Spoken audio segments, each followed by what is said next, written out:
prices at low cost. Meanwhile,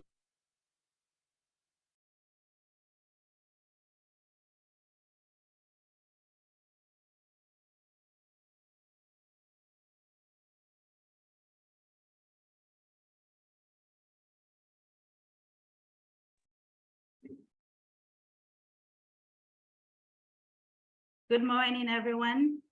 Happy New Year, Happy New Month, and welcome back to the ACA Global Market Encounter with Jim Fitzpatrick. We appreciate you joining us throughout last year and here again with us this morning. Please note, this session is being held in English with a simultaneous French interpretation.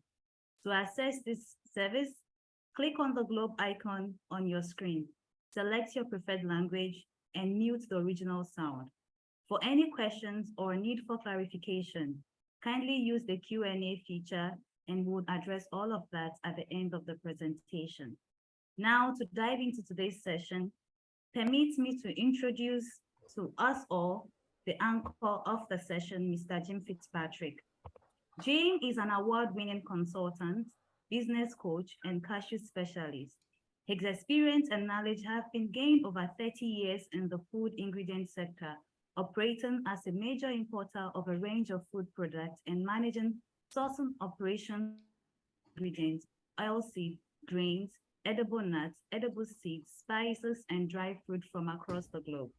He is known for his ability to forecast the market and see its challenges from a fresh perspective. In recent years, he has provided advisory, consultancy, and training on the food industry and value chain management in more than 30 countries to a broad range of public and private clients, including the World Bank, International Finance Corporation, UNIDO, ITC International Trade Center, Competitive Cashew Initiative, that's GIZ Move, Conseil du Coton et de la Nacade, USDA Pro Cashew, and of course, the African Cashew Alliance. Ladies and gentlemen, thank you for joining us. And Jim, over to you. Thank you, Blessing. Good morning, everyone. Good morning, Jim. You're very welcome to the first session of the new season. Today, we're going to talk about more or less the prospects for the new seasons. We're going to take some look at what are the key factors that we should be looking at this time of year. And we're going to look at what they mean, what they might mean, and how things might go forward in the course of the coming months. So hopefully you can see the slides on your screen. And let's have a look at some of the things we'll talk about today. So first of all, we're going to focus in a rather general fashion on what are the factors that we should be looking at this time of year. As we know, the propaganda war, if you like, has started. We see RCN buyers in Vietnam telling us that prices are too high. We see buyers of kernels from the United States telling us that they have enough stock forever. We see even African processors talking about farm gate prices should be lower. And we see politicians in some countries playing politics with the cashew sector. So we want to look at what are the real factors away from the distraction of all of those things that can influence the market and the outcomes over the next 6 to 8 months of the cashew season, especially, of course, in West Africa. We'll also look at what happened last year and how what happened last year will influence what may happen this year. We'll have a look at this now apparently endless story of the mismatch between RCN prices and cashew kernels. And we'll finish up by having a look at some of the trends to watch in 2023, some of the big factors that can influence what happens in this business over the next year. So let's start and have a look at some of the things that we might consider as early indicators. And we'll just have a quick look at a map of those. So first of all, at this time of year, February, March, we want to look at the Vietnamese crop situation. Now, not because it's so big, It's only about 7-8% of world production. But it is interesting because it does very much influence the sentiment or the thinking of Vietnamese processors as the year goes on. And those processors buy somewhere around about 2 million tons of RCN every year. Secondly, early indicator, really important factor nowadays is the Cambodian crop. What are the prospects for the Cambodian crop? It's important. It's bubbling just under 20% of the world crop. We look at the RCN stock position in Vietnam, current prices relative to the past prices relative to the averages. Particularly, we want to look at Indian demand, especially this year, following a year of record demand in India. And we need to see what works for RCN in India. It's a little early, but we start to look now at West African crops, the weather, and what are the early buying signals in West Africa. We want to have a look at demand particularly in the US and the European Union, which are accessible markets for African processors. We want to look at how much cover has been taken and how much is demand likely to be in 2023.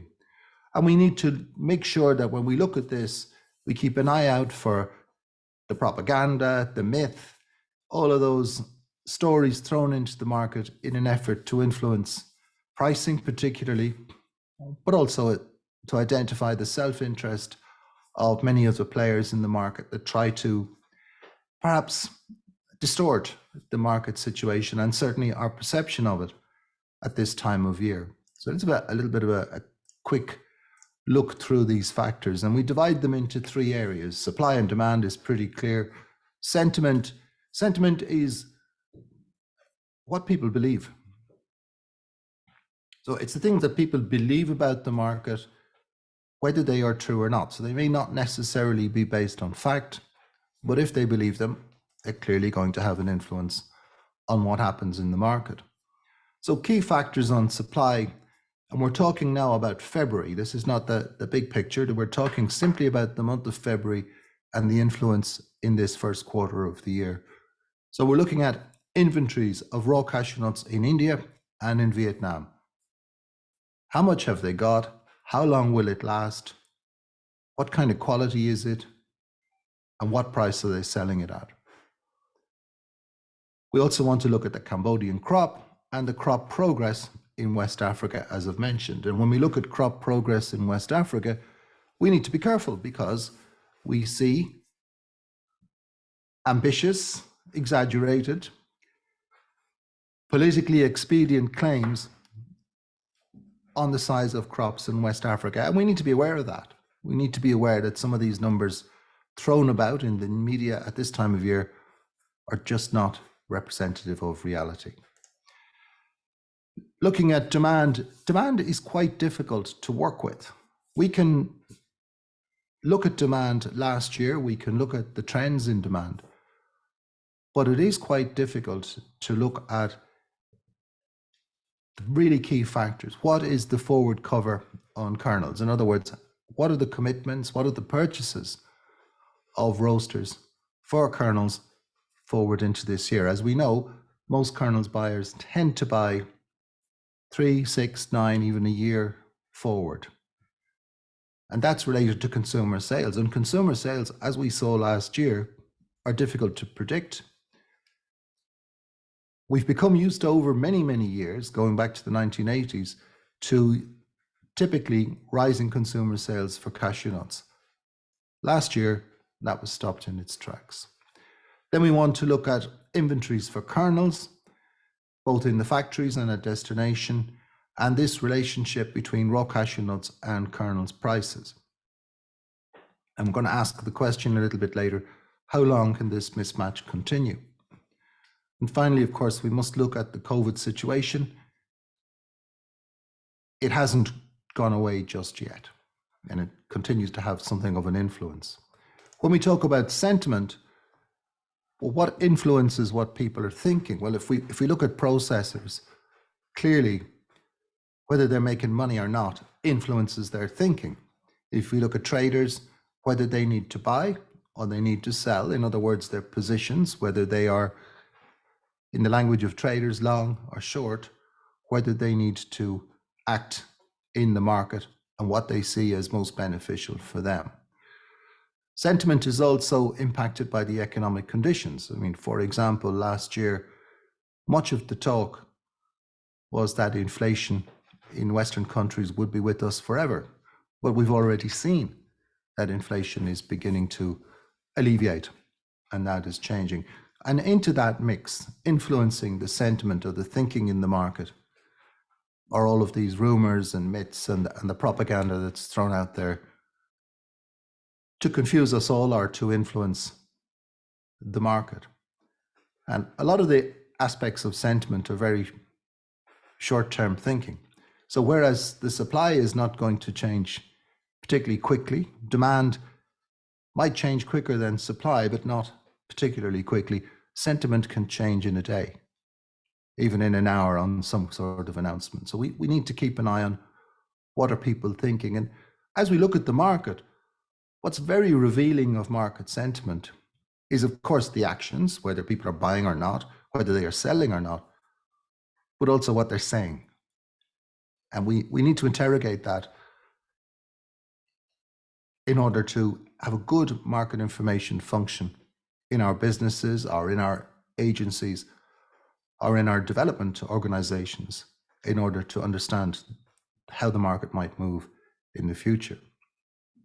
So let's start by looking at Vietnam, the biggest buyer of raw cashew nuts as a country.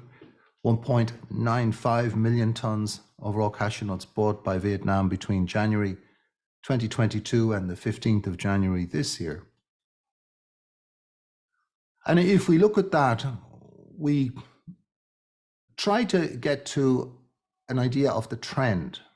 So rather than trying to guess, because it would be a guess, exactly what is in the warehouses and on ships on the way to Vietnam, we looked at what was the net situation last year of all the imports, the crop, domestic consumption, what was the net impact?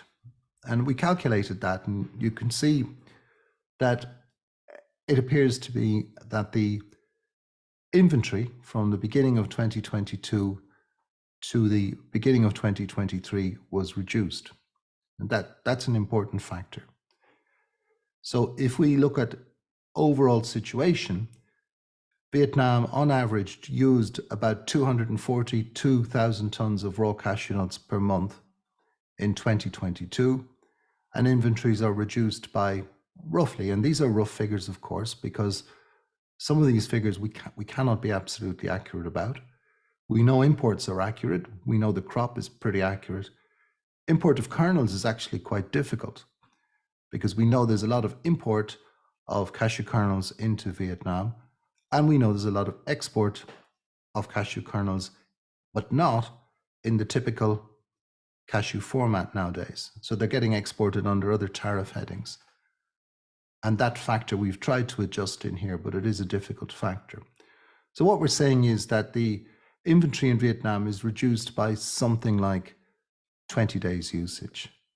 So it's not a huge factor. It is a reduction. It is moving in the right direction. And we have seen some significant changes in some of the structures and the procurement businesses in Vietnam over the past year.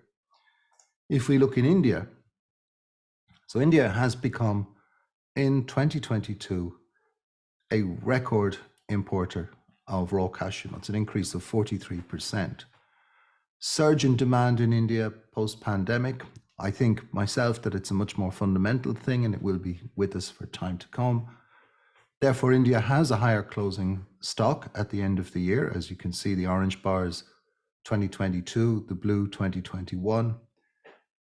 And India would have a stock, according to my calculations, of 2 to 3 months of supply, which, if you think about it, given that the Indian crop will really only start to become available in March, and the imports from West Africa, even though there is some stock available in West Africa, that the imports will only start to reach the market there in March, that stock is needed. So let's just try and make some sense of these figures on the inventories. So Vietnam, lower than 2022, not unusually low, not unusually high either. There may be some stocks of very low quality material lying around, but when you convert that into kernels, it doesn't mean an awful lot. I don't think that the current inventory in Vietnam will have a huge impact on the initial RCN trading this year, whatever people are telling us. If we look in India, I think that the inventory is higher than 2022, but again, not overly high, not something that's in any way a crisis, and that it will have a low enough impact on the RCN trade in the early months of the year. West Africa, I would say that the inventory available in West Africa is higher than last year, higher than normal, and that there is a significant risk that the raw cashew nuts that are around various countries in West Africa will miraculously change from 2022 old crop to 2023 a new crop. And that's significant because that will potentially impact quality. Impacting quality impacts price, and there is a possibility that that can impact prices negatively. However, I think that the overall impact of those remaining inventories is relatively moderate.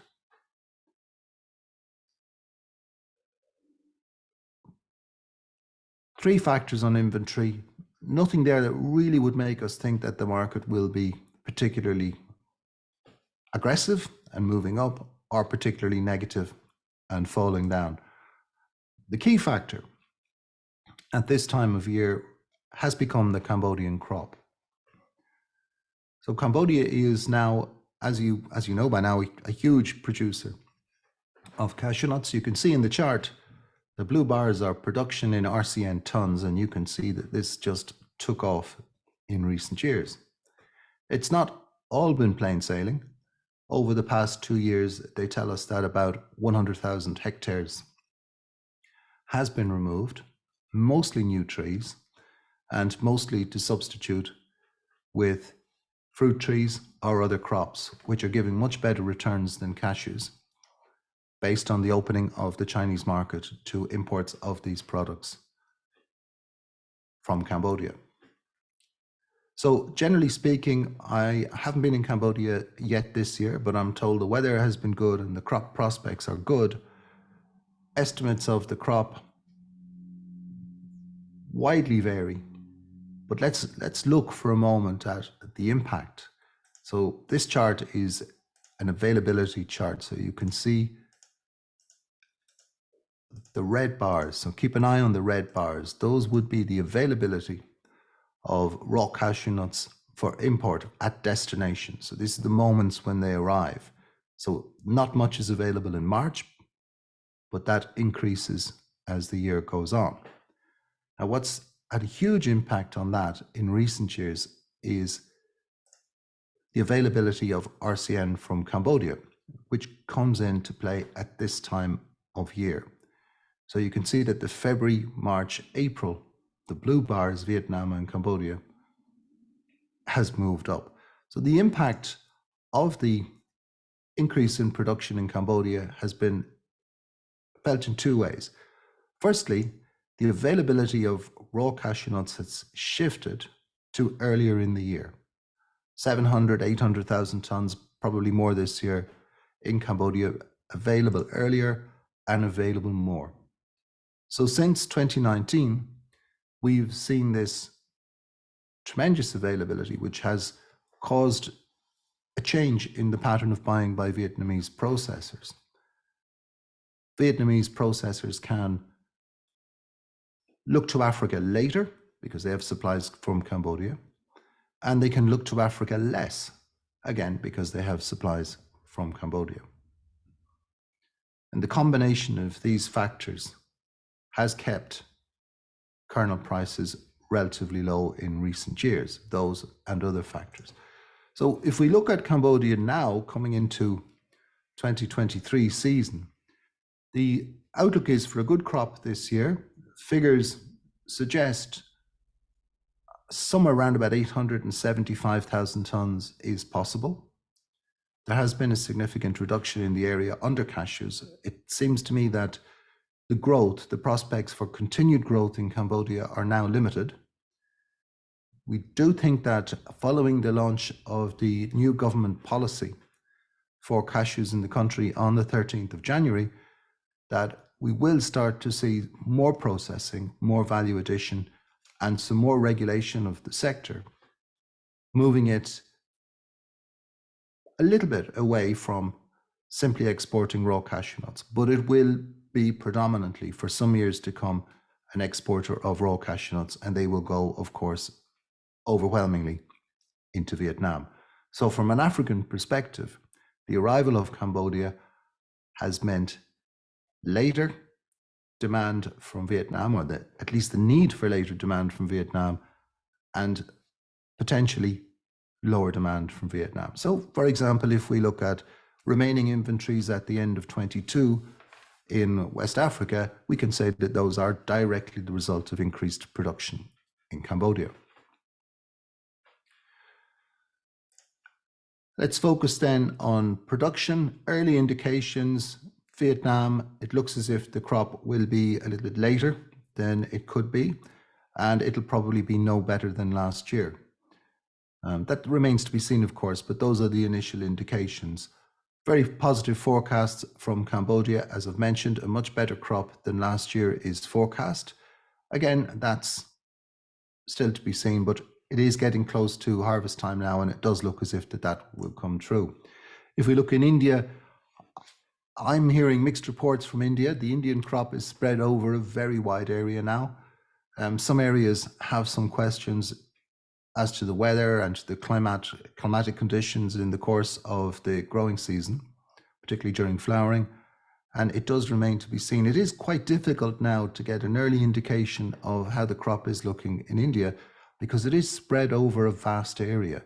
There was a time when it was concentrated in South India, in Southwest India, but today it's moved much north and east.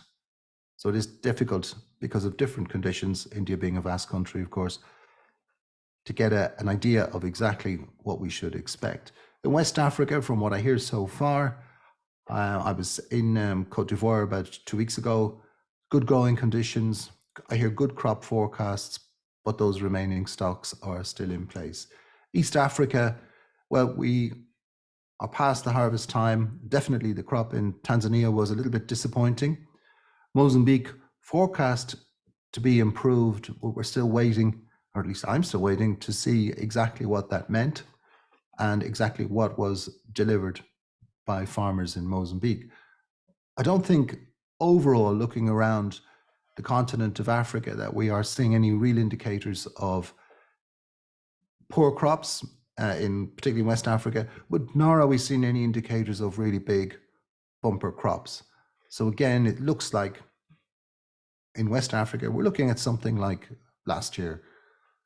Good crops, certainly enough, but that increase in production that has been hoped for hasn't really been happening. So looking again at production, let's have a look now at demand. And let's have a look, to start with, let's have a look at US demand. So US figures are published monthly. We don't have December yet, but you can see the red bars that 2022, which is the red, was not an especially good year. In fact, in the latter half of 2022, and really from July onwards, compared to the previous year, we saw a very sharp fall in imports. So you're looking at July, August, September, October, November, and most certainly December, all below the previous year, and more surprising, below any year going back to 2019. So this was a significant reaction. Now, that was down to a whole range of factors. We see there was a much higher inventory at the opening of the year. If you look at the annual imports, and we see the imports for 2021, we see a very, very high figure, a big jump from 2020, a big jump from 2019, and that had a certain carry in into 2022. So this impact of the pandemic was increased demand, but naturally buyers bought in anticipation of that demand, but it didn't continue. And from March, April of 2022, demand slipped away, and of course, inventories grew. So high inventory at the opening meant that they didn't need as many cashews imported as the year went on. Secondly, the inflation, the growth of inflation, the scare around inflation. Most people had not seen inflation at these levels in their lifetime. You have to go back to the 1970s to see that kind of inflation, and that made people very nervous. There was also perhaps, I suspect, something of a post-pandemic adjustment. People had consumed a lot of snacks at home during the pandemic. They associated snacks perhaps with being home during the pandemic, and they got out and they left those snacks behind for a while. But by the middle of the year, the inventories would have been adjusted. Our buyers had adjusted, and they then adjusted their inventories. So they did not import inventories. Imports some months were down by 30%. So two things happened. You reduce your stock by not importing more, and you reduce your forward buying. Now, that appears to be showing some slight change now. We saw from Vietnam quite strong figure for export to the US in December, 12,560 tons, which would be quite a good number. That figure those goods will arrive probably during February, and February is normally around the 10, 11,000 tons. So in the US, we're seeing the possibility of a readjustment back to the normal growth trend. Now, one thing I would mention in here is that there has been quite a large increase in the import of packed, roasted, consumer packed, which means below 1 kilo packs of cashews into the United States, mainly from Vietnam. And that figure of 2022 is a little distorted because we are still looking at which tariff headings those goods were imported under. We want to get a monthly figure on that, and we will have to figure out a way to adjust the overall import figure to compensate for a range of different tariff headings, some of which are mixed nuts, just to make the life of the analyst a little bit more difficult. What do we see in 2023? Well, I think we will see the impact of these low prices. As we'll talk about shortly, cashew prices are remarkably low. Cashew kernel prices are remarkably low, and that is bound to have an impact on the market at some point.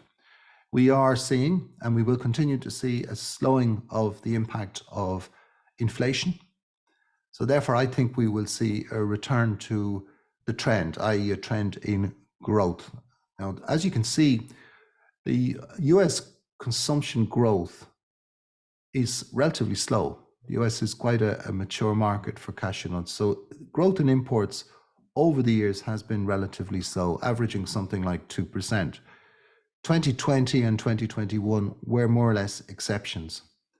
During the pandemic, the consumption of snack foods jumped.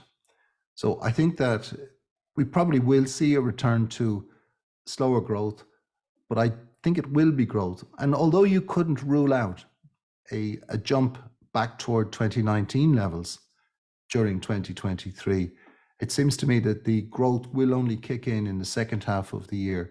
So we may see better imports in the second half of the year. Now, by the way, don't forget, if you're going to import the products in July, you're buying them latest March, April. So we could see that increase in imports over last year.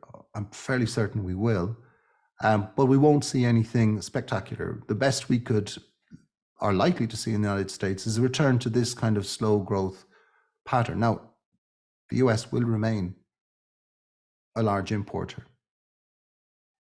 But in the US market, price is really important.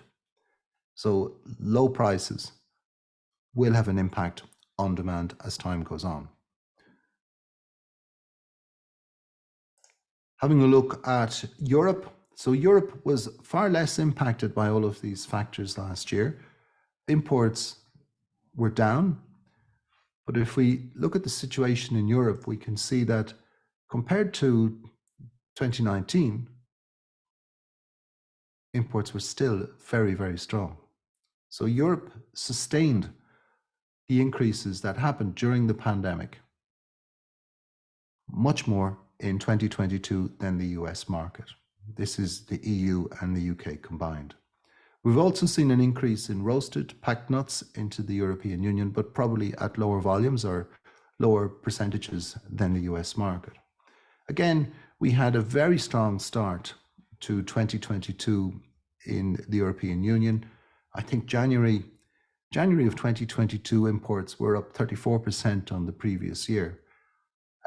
Similar situation to the US, where a very strong start slowed imports later. But on average over the year, it was in this range, 3 to 4%. I'm quoting a range because we don't have the final figure for December yet. But some months, it was down by as much as 17%. So high in the early part of the year, impacted in the second half of the year. Overall, not such a bad performance. Question is, are we likely to see the return to growth in the coming year? Looking at China, China is, by the standards of the US market or the standards of the European market, China is quite a small market. China's 50, 60, 70,000 tons, depending on the year, of kernels. European market, as you can see, has reached somewhere in the region of 160,000 tons. But China is important. It's important for Vietnam as a close, accessible market, a source of quick sales, quick cash flow, especially early in the year. And China also is important because it has this tremendous potential to just explode, as we saw in the past in other nuts, almonds, for example. Imports, if it catches big, and you can see a very, very sharp increase. But 2022 was down 12% on 2021, which, given the impact of COVID in China during 2022, continued lockdowns, continued zero COVID policy during that year, it was quite a creditable performance. I think the number is 75,000 tons of imports from Vietnam, which is a little bit lower than 2019, just 2% down. But overall, if we look at that trend in China, there is a trend of growth. But as you can see from the bar chart, it has been quite erratic. And part of the reason for that is that the seasonality of demand in China. So if we look in 2020, the impact of the pandemic in late 19 and early 20 impacted imports. 2021 eased a little bit, and then again in 2022 we saw this drop. But China remains a very interesting market. There is, of course, the question as to whether or not China will build, or Chinese companies will build, processing plants, and that we could see some of this demand, which is currently from Vietnam, switch to demand for raw cashew nuts. That is always a possibility for China, and it's something that probably we need to keep an eye on. There is, of course, the other possibility that Chinese businesses invest at origin and build their own processing plants, and there is certainly evidence that that is happening in some cases. So looking at these factors for the first quarter, so we talked about what should we look at in the first quarter, what are the important things, and we characterized them under these three areas: supply, demand, and sentiment. And in terms of supply, we're coming to the conclusion that inventories, RCN inventories, are lower than they were at the start of last year, but higher than they were at the beginning of what might be called the last normal year, 2019. Crops, on what we get as input at the moment, the overall crop production situation looks like average to good, maybe with the exception of Vietnam, a question mark over India, but generally looks positive elsewhere. In West Africa, the largest production region in the world, in Cote d'Ivoire, the largest production country in the world, the crop situation looks pretty good. There does not seem to be, at least on the calculations, there does not seem to be an issue of kernels inventories at destination. People can tell you that they have so many containers in the warehouse, but you always have to look at that in the context of demand. What is the demand? How many, what sounds like a lot of containers in a warehouse may not actually be in a country that uses 180,000 tons of kernels a year. So this is something that I know is going around at the moment, people saying we have enough kernels to last us forever. Let's be careful on that one, because it's actually could be a signal that there's some buying to be done. If we look at demand, one of the key impacts of what happened in 2022 is that forward cover is lower than normal. Now, that's got two impacts. On the one hand, it means that kernel buyers will need to buy. They will probably have more open positions, more buying to do right now than in a typical year. But it also means that processors, export processors in Vietnam, will have lower commitments on sales, which means that their pressure to purchase raw cashew nuts might be a little bit less than normal. So given the forecast of a good crop in Cambodia, and given probably less sales forward than normal, there seems to be very little impetus behind the demand for raw cashew nuts right now. So whereas I think for the year, demand for RCN will be good, I don't think that there's any hurry on buyers, particularly Vietnamese buyers, to get moving in the market. So it would be reasonable in that situation to expect a relatively slow start to the season. Keep an eye on what happens in Cambodia if you want to know what might happen next in the international RCN market. And then on consumer trends, so when we talk about consumer trends, we're talking about buying by consumers in North America, Europe, the Middle East, particularly in India, and to a lesser extent in Asian countries, China, Japan, and Korea. It looks to me as if the trend will revert to the norm. That does not mean that we will see fast growth in demand, but the combination of a return of the consumer trend to what it was prior to the pandemic and low forward cover and low prices could spell a volatile period at some point in 2023. I don't feel that's going to be in the early part of the year, though. When we think about the sentiment, when we think about how people feel about the market, what they think about the market, we need to look at that as well. If we look at processors, I think in general, given their experiences in the second half of last year, processors probably come into this year feeling a little bit negative. They will be cautious, particularly Vietnamese processors, particularly the non-multinational processors, the smaller companies, the mid-sized companies. Traders, particularly traders of RCN, are probably less committed at the moment to contracts than they usually are. They will need to do some business, but they really don't have a big positions to talk about. They're neither snowed under with inventory, which would cause them to talk the market up a little, nor are they fully committed on sales contracts, which would cause them to talk the market down. Economic conditions are improving. We often see the impact of reports about inflation, reports about other economic aspects, recessions, and so on, having an influence, and sometimes having an influence which is entirely unjustified.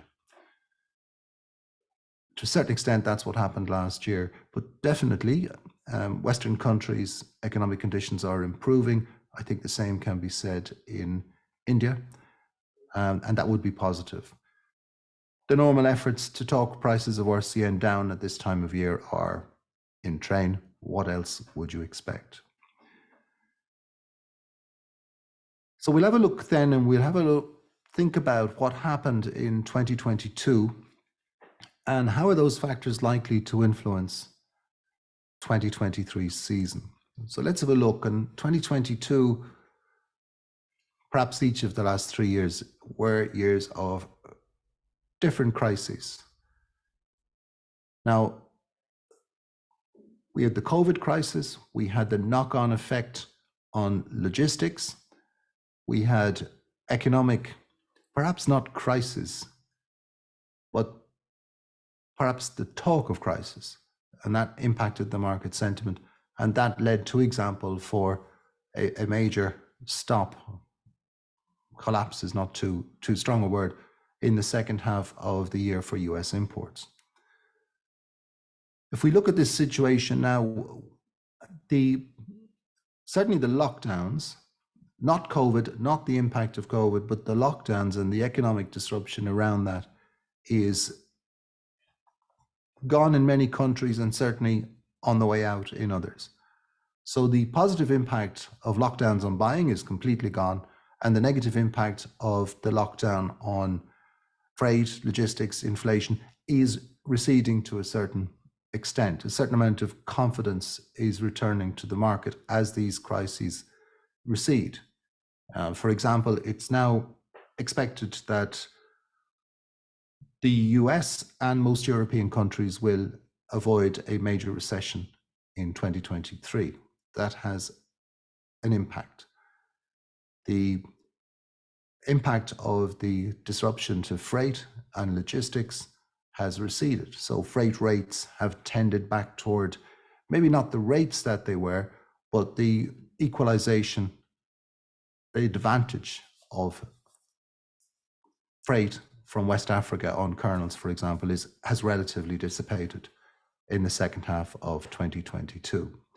Second big factor of the year, and probably the biggest factor of the year in the cashew business, is the growth in India. We've seen how Indian consumption, which is domestic consumption primarily, increased in 2022.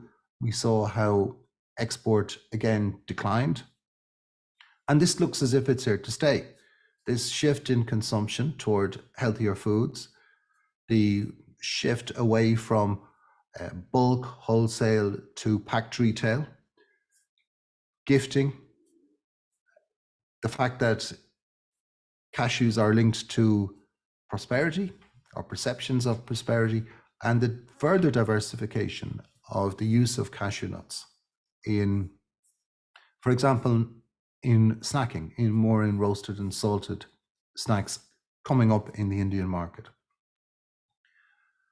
It seems unlikely that we would see the same year-on-year growth, 22 to 23, as we did from 2021 to 22, but it does look likely that we will see continued growth in the Indian market. And that, as somewhere in the region of 40% of world demand, this is a huge factor. For African trade, this is expressed in demand for raw cashew nuts. You virtually cannot export cashew kernels to India. So this increase in demand, as it was in 2022, about 1.4 million tons imported,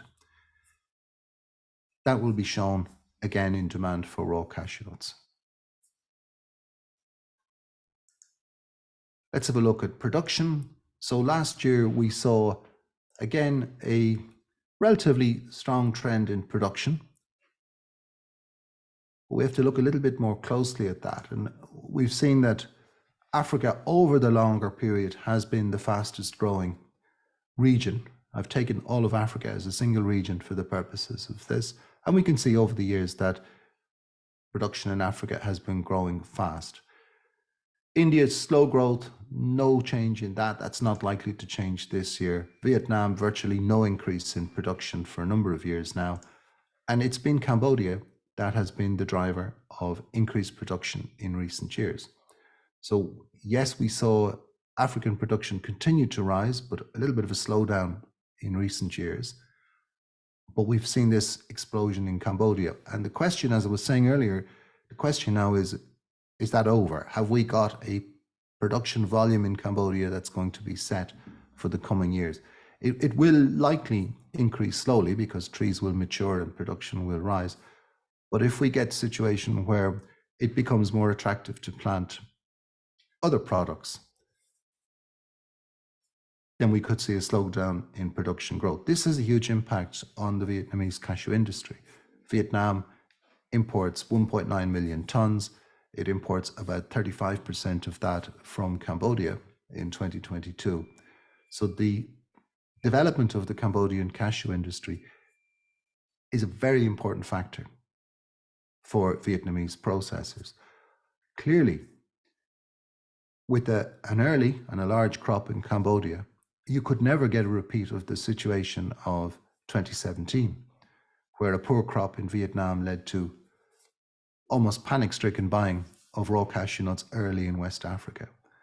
So as I was saying, this has impacted the buying calendar. Question now is, what's the future there? And it looks, on what we know today, it looks as if perhaps the growth in Cambodian production has slowed down to a much more normal level, and this growth spurt is over. I don't think, for example, immediate forecasts of 1 million tons for Cambodia make any sense anymore. Big difference now, of course, is we know from 18, 19, 20, it was very difficult to judge what was happening in Cambodia, whether this would actually turn into production. And now we know what we're dealing with. And from an African point of view, looking at Cambodia, establishing relationships with Cambodia and understanding Cambodia is important.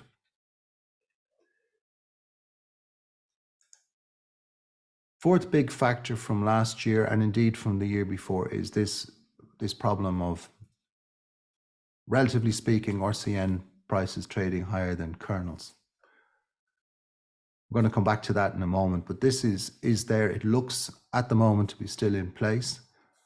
Some people will say raw cashew nuts are too high in price. Others, including myself, will say that kernels are too low in price. And some of us would say that this problem is self-inflicted by the industry by allowing kernels prices to drop so significantly in recent years. Trends in consumption. These big trends are still there: health, innovation, taste, corporate social responsibility, sustainability. Big factor coming in 2023. A big topic of conversation is likely to be traceability.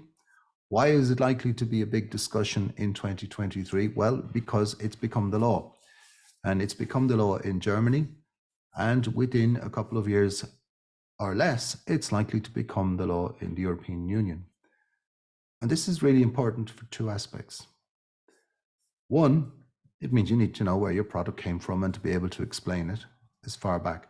But two, and more importantly, you're now responsible as a major buyer, and it starts with major buyers, but it will eventually impact all buyers.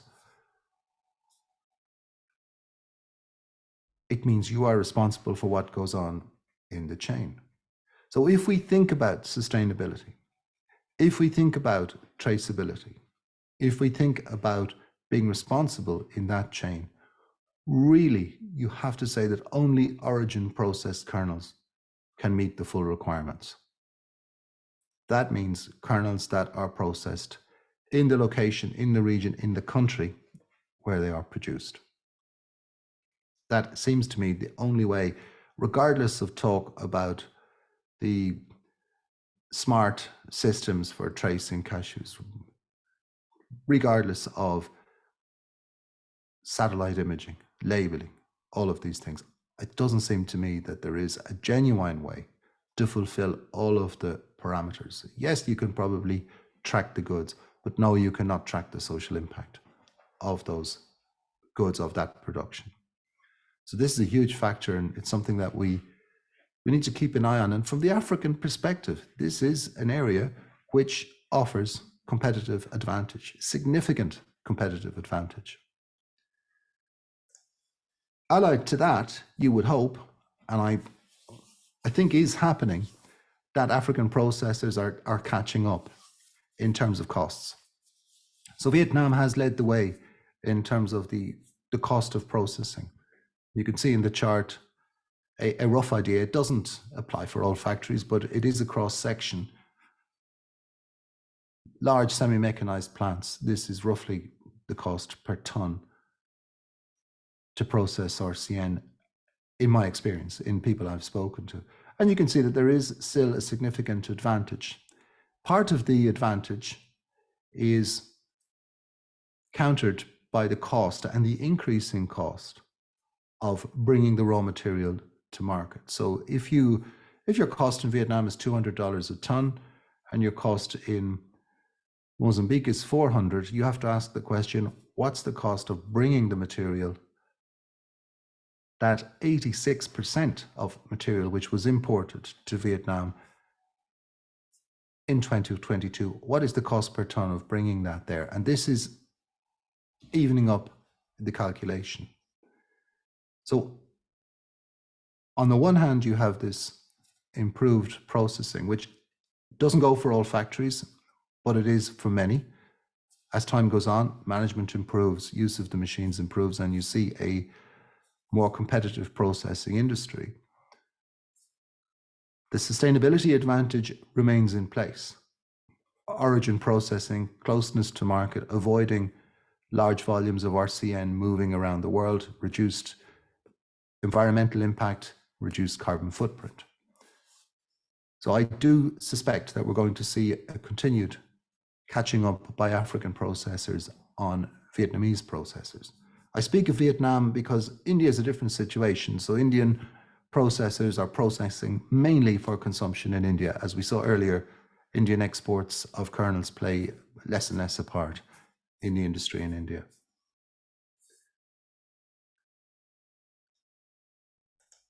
So let's have a look then at this problem, at this raw cashew nut costs versus kernels prices. So when we look at it, first thing we need to look at is the cost of kernels. So this is an effort to try to calculate based on Vietnamese local or Cambodian raw cashew nuts, Vietnamese processing of Ivorian raw cashew nuts, Indian domestic processing of domestic product, India processing of raw cashew nuts origin Benin, and then an Ivorian processor, a highly efficient Ivorian processor's calculation using Ivorian raw material. And what we see is that in the case of the two Vietnamese examples, taking the current price of WW320's FOB Vietnam, that in both cases, you're looking at the market price being below the cost price based on today's raw cashew nuts. If we look in India, margins are there because the kernels market in India is of course much higher than the international market, but again, margins are relatively tight. And if we look in the Ivorian situation, an efficient Ivorian processor sourcing raw cashew nuts locally and efficiently should be in a position to make a trading margin. So if we look at that in terms of gross margin, and again, you know, when you look at these figures, these are generalizations using lots of data collected from different processors. So your situation might be different to this, but this is just a general situation. Now, if we look at this, and if we take the average raw cashew price in 2022 and the average cashew kernels price based on 320s in 2022, you end up in a situation where really nobody is doing that well. A typical Vietnamese processor would be losing money. Now, that doesn't mean all Vietnamese processors are losing money. Some will have higher price sales, some will have had forward sales, some will have bought their raw cashew nuts below the average, some will have very efficient processes. It does look as if the situation on imported raw cashew nuts is a little bit less bad than on local, because local raw cashew nuts are a very high price.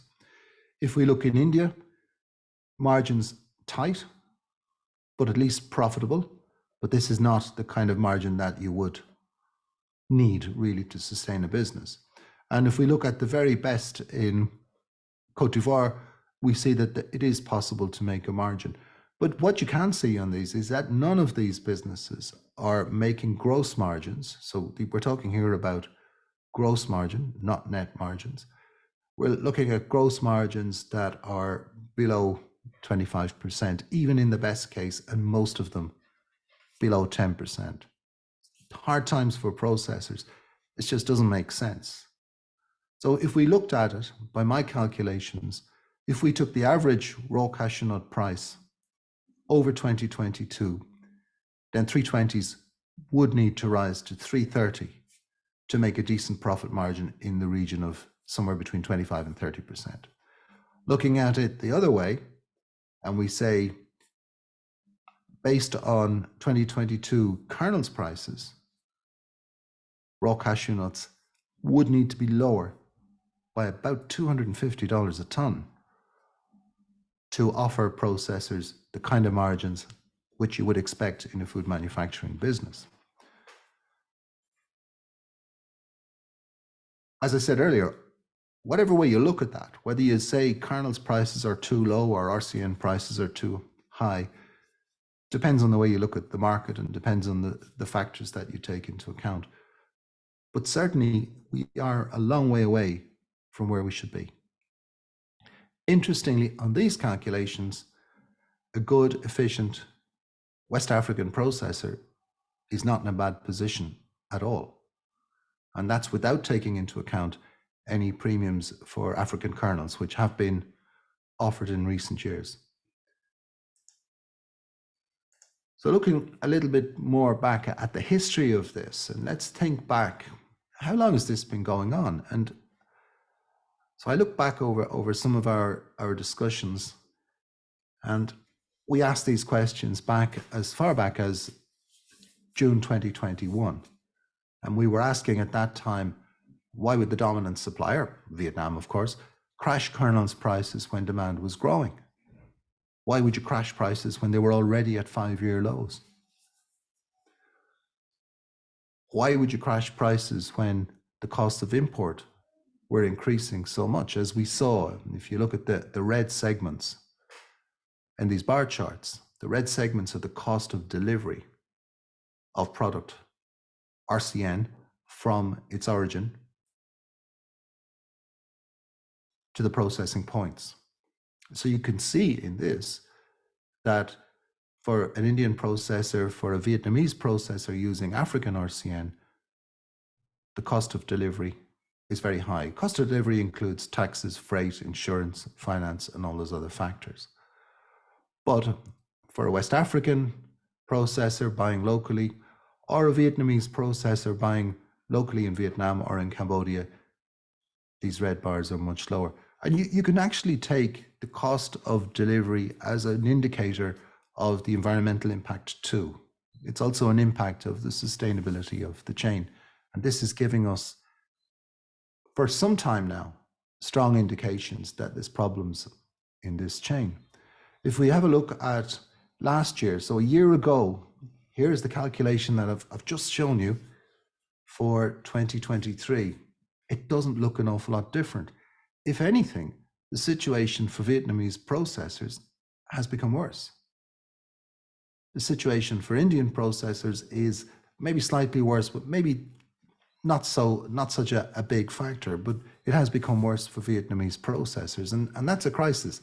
And we shouldn't forget that we might think when we look at the African cashew sector that we want to see processing, and you know that I do, but we also have to realize that the market for most of the raw cashew nuts that is produced remains Vietnam. And without Vietnam, where would RCN prices be? So this crisis concerns us all. We have to ask the question, how long can low margins or no profit margins continue? And we also, always in these cases, we should ask who benefits from this. Is it the RCN trade? And probably it isn't. Is it the RCN trader who's also a processor? Possibly. Actually, the biggest beneficiaries from this situation would be large companies that are RCN traders, that are processors, and are themselves also roasters, or exporting roasted products. So who really fails in this situation? Well, it's the mid-size and particularly the small processor that gets squeezed out. So the question I'm starting to ask is, are we really looking here at some kind of forced rationalization in the industry? Is the industry, through a crisis of profit margins, ending up in a situation where the big get bigger, where the idea of further value addition and finished products catches hold as a solution to a problem that really is rooted not in the process, not in the market, but in the dysfunctional supply chain for raw cashew nuts? It is not 21st century to be moving raw material 4 times the weight of the finished product, 30,000 kilometers from one side of the globe back to the other. And we have to ask, does this trend toward more finished products, will this work? Or will it simply create more problems? One thing that in the finished product industry, the diligence, the supervision, the auditing becomes much more strict. So when we talk about labor practice, when we talk about food safety, when we talk about genuine certification, these are all factors that come into play. One failure in those areas closes you down. That doesn't happen in the cashew kernels trade, but it can happen in the finished product trade. And entering into that market as the solution to this problem may indeed cause a whole new set of problems. So we have a long shadow thrown by the events of the pandemic. We have a long shadow of the events even of 2022, the logistical breakdown, the economic breakdown, and that shadow will cast itself over the coming year. So what are the trends to watch in 2023? Well, let's have just a quick look at some of them. First of all, I got to ask the question, how quickly will demand respond to low prices? So here you've got a chart showing prices since April 2016 through into just January of this year. You've got 4 grades, large pieces, splits, W240s, and in red, the 320s, which is the key one to watch. So we look at the 320s, compare it to the 5-year average price and to the 2-year average price. And what we find right now is that prices of 320s are below both. In a normal market situation, that would be an indicator that things are going to change quite soon. If we look at the highs and the lows, we see that the current market is hovering in and around the lows. Certain things also jump out. 240s, for example, look undervalued. The pressure to sell 240s has caused them to get rather close to the 320 price compared to past years. It tends to happen when the market is very high and when the market is very low. It's also a response by processors who need to generate cash flow, drop the price of the higher grades, move them on, and at least you generate some more cash at that moment. So how quickly will demand respond to low prices? Well, yeah, I'm tempted to say very quickly, but then if I temper that with the experiences of 2022, particularly amongst buyers in the US, I think that might take a little bit longer, and it might actually be the second half of the year before we see anything. It is unlikely that buyers will make a move before they see what's happening on the new crop. But it's also likely that if there was to be any problems with the Northern Hemisphere new crop, that buyers would come in very quickly. That leads us to a potentially difficult situation. We've talked about low forward cover amongst kernel buyers. We've talked about reducing inventory in destination markets. If demand returns, low prices change to rising prices. Rising prices change to contract default. There will be more defaults this time around because there have been more defaults by buyers on the way down. We could see a situation where we get volatility. Contract default accentuates that. It always has. We've talked about more value addition from Vietnam. we see here, this product is packed in Vietnam. This product is branded Vietnamese jumbo wrapped cashews. One is from the United States, one is from the UK. But if we look at that, and if we think about greater alignment with consumer demands, what would consumers say if they knew the carbon footprint of these cashews? You know, you can claim gloriously grown extraordinary nuts without saying that actually they were grown half a world away from where they were processed before they were shipped to you in the UK. These are huge factors, and consumers are unaware of those. If they were, who knows what the reaction would be.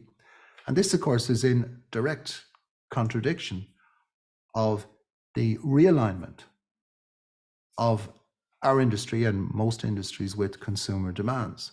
So these issues that we've talked about on this event previously, the quality of the product, diversified chain, traceability, labor and environmental compliance. I see this as a threat to our industry. I mean, what would a cashew buyer consumer think if they knew how the business really works? If they really knew the ins and outs of that chain from a country, any country really in West Africa, all the way through shipping, export, processing, and then re-export and shipment, what would they think? And we have this huge contradiction there. And this is something that is, in my opinion, a threat to the industry. So when we look at buyers and talk about sustainability and talk about closer relationships with processors at origin, we really have to question some of their actions. And we can ask the question, and this for me is the big question for 2023. Are we at a crossroads for sustainable sourcing that will bring African cashews to the forefront of the market? African cashew kernels, of course. African cashews, including RCN, are already at the forefront of the market. Well, we could be. But if we look at some of the events of 2022, if we look at some of the US buyers abandoning deals when their demand slipped, walking away from sustainable sourcing, when we look at some supermarkets, European supermarkets reneging on promises of support for impact projects, when we look at, incredibly, European organic importers defaulting on contracts and causing great difficulty for their suppliers as a result, simply because their demand had slipped and they were losing money. That is directly contrary to the ideas of sustainable sourcing.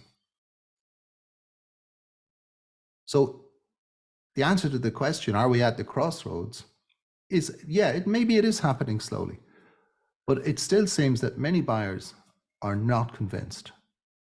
It still seems, to me at least, that short-term thinking is alive and well amongst buyers of cashew kernels. And it's only when that really changes that we will be able to say that we've reached the crossroads for sustainable sourcing that will bring African cashew kernels to the forefront. Thanks very much indeed. That's it from me today. It's been a pleasure to talk about cashews as always. I will hand you back to Blessing, and if there are any questions, I'm more than happy to answer them. Thank you very much, Jim, for the updates. Ladies and gentlemen, we have come to the end of the presentation. And if you have any questions or need for clarification, you may use the Q&A feature or raise your hand, use the raise hand feature, and then we'll call you in to ask your question. Jim, we have some questions here, which I'm going to read out. We have 3 questions already in the Q&A feature. And the first question is, what could processors do different as the market returns to normal or aftermath COVID? Well, I would like to see processors concentrate on their marketing, on their sales and marketing function more. starting actually to sell, starting to develop marketing functions which highlight the competitive advantages of buying in African countries, number one. And secondly, I think that processors need to look at their supply chain and develop their supply chains much more in line with the trends in buyers' demands, and particularly the consumers' demands. I think that processors have done so much to develop the industry and the technology, and they've taken risk, and they should be rewarded for that. They need now to work on the neglected aspects. The factories were put up, now you need to work on the sales, now you need to work on the marketing, now you would need to work on that proposition for the buyer, but that needs to be supported by building a supply chain that just doesn't rely on ad hoc sourcing, but relies on a much more fundamental connection back to the supply chain and to the farm gate. It's a good question. There's a long answer to that too, which probably take a day to answer, but thanks for such a good question. Blessing. Thank you very much, Jim. The second question is, considering Africa's production growth is now slowing down, what could be the impact? Short-term impacts will be quite low because we have seen Cambodian raw material arrive into the market. Long-term impact, once we return to growth in demand, would be increased prices. I mean, you could eventually see a return to a situation of a very tight or a deficit situation once demand grows. That'll take some years. I would rather not see that impact. I would rather see a situation where production in Africa returned to growth. And it seems to me the best way to do that is to look at existing growers, make them more efficient, make sure that they are better trained, better supplied, that they have, when they do plant or renew trees, that they get the best varieties available based on research to do that. So the impact could be significant on the market globally, but the real impact of slowing down on growth should be to do something about it and to return African production growth, and particularly to enhance the quality of that production, in my view. Blessing. Thank you very much, Jim. The third question, it says, if an efficient Cote d'Ivoire processor can process at $2 cost, why are they selling between 20 and 25 cents above Vietnam? I didn't say that they can process at $2 cost by any means, but what I did say is that they are processing competitively. The cost depends on the cost of the RCN, so that's a snapshot. So we're not talking about that being the permanent situation. We took a snapshot average price during last year. Why are they selling 20 to 25 cents above Vietnam? Because they are better quality, more sustainable, closer to market, much more attractive in terms of the proposition on traceability, on the product story. And when you look at the quality of the product from many of the now processing factories in African countries, you see a return to the type of quality that we previously only saw from India, and we previously only saw that 20 years ago. And all of those are reasons. There was for a long time a situation where there was a huge freight benefit in terms of cost of freight. That's eased back now, but there's still, and there will always be, for buyers in Europe and North America, the benefit of having the product quicker, in a shorter transit time. You can rely on that product to be delivered more quickly, so you could, in theory, buy it later. By the way, it's not just African processors that are making 20 to 25 cents above Vietnam. Brazilian processors are also making significant premiums above Vietnam. And that is one of the reasons why earlier I was saying, in answer to the question, is RCN too high or are kernels too low? My answer is kernels are too low, if I have to choose one or the other. So other origins are also making significant price premiums above Vietnamese cashew kernels. Blessing. Thank you, Jim. We have another question here. It says, how can African processors maximize the significant competitive advantage, especially with the inflation? Well, if you have a competitive advantage, the first thing you need to do is to tell people that you have a competitive advantage and to tell your story and tell it well. That's the first step. The second step is to make sure that the process. So for example, if you have an opportunity to offer traceable cashews, you must also have a supply chain that can fulfill that need. So if you're buying ad hoc from traders, from the trucks that pass by your door, it's going to be very difficult to trace that product. So if the competitive advantage is there, you need to harness it, invest in it, and make sure that it is told as part of the story to your customers. And don't forget that there is an essential element to harnessing a competitive advantage, as the questioner puts it.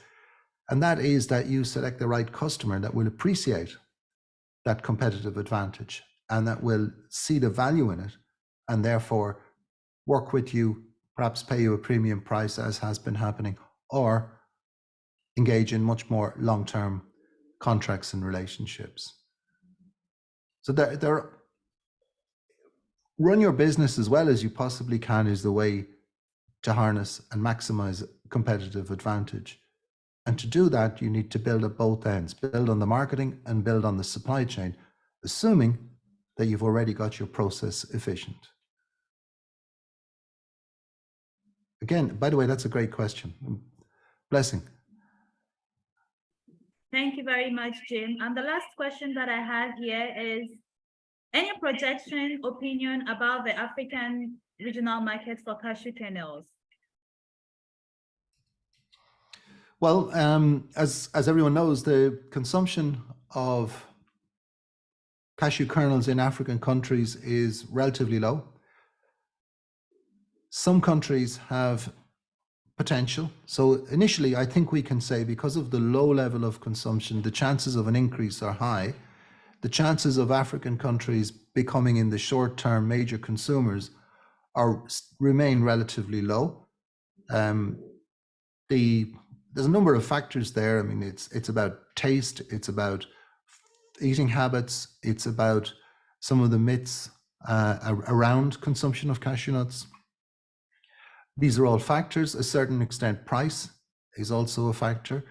I think that certain markets, Nigeria being one, have a good opportunity to increase their consumption of cashew kernels relatively quickly. Other countries need to look at methods to increase their local production. That might be focusing on certain types of products. Cashews as a substitute for peanuts, for example, as a substitute for peanut paste, cashew butter. These might be an area where a relatively competitively priced product can be harnessed to boost domestic demand. I think that regional consumption will increase, but it will be slow, and it does probably need initiatives from governments and from processors to make that happen. So it's not something that's going to, there will be no revolution, let's say, in regional consumption within African countries, but there should be slow growth. But meantime, keep an eye on certain markets. Nigeria, South Africa can be markets of high potential for cashew nuts as snacks. Back to you, Blessing. Thank you very much, Jim. We have exhausted all the questions and I don't see any hand raised to ask any direct question. Just before we wrap up today, Jim, could you please tell us, what to expect in the next fortnight? Well, in the next fortnight, we're going to see much more news come to the market. We're going to see the rumors and myths and propaganda crank up as the season starts to begin. I think that I don't anticipate any dramatic changes in the market, but look out for buying signals, look out for kernels buyers coming to market, starting to ask about what's going on, keep an eye on the action of RCN buyers, particularly Vietnamese buyers. I think we're pretty sure that Indian buyers will come to the market in due course. How will the Vietnamese buyers react to the current situation is much more difficult question right now. Maybe a slow enough start to the season this year, but as the year goes on, I think we might see some little bit more volatility and a little bit more positive changes. I'm hoping that we see a move in the market that's slow and logical rather than any volatility as we've seen in the past. But I'll be back and I'll tell you what I've seen on the 15th of February. And I'm looking forward to that. So thanks very much, everyone, for joining us today. It's my pleasure as always. And you can see my contacts on the screen if you want to contact me directly with some question regarding today's presentation. Feel free to do so. Thanks very much indeed. Thank you. Blessing too. Thank you very much, Jim. Thank you for starting the GME again with us. And thank you to our participants for joining us as we recommence the ACA Global Market Encounter with Jim Fitzpatrick. Join us again on the 15th of February as we look at new crops, old stock, and the turning tide. We are grateful to our partners and sponsors who have continually made it possible for us to bring the ACA Global Market Encounter to you. And just to mention a few: Cashew Club, GIZ Move, SNI, Intersnack, and many others. Until we see you again on the 15th of February, do stay safe and bye-bye.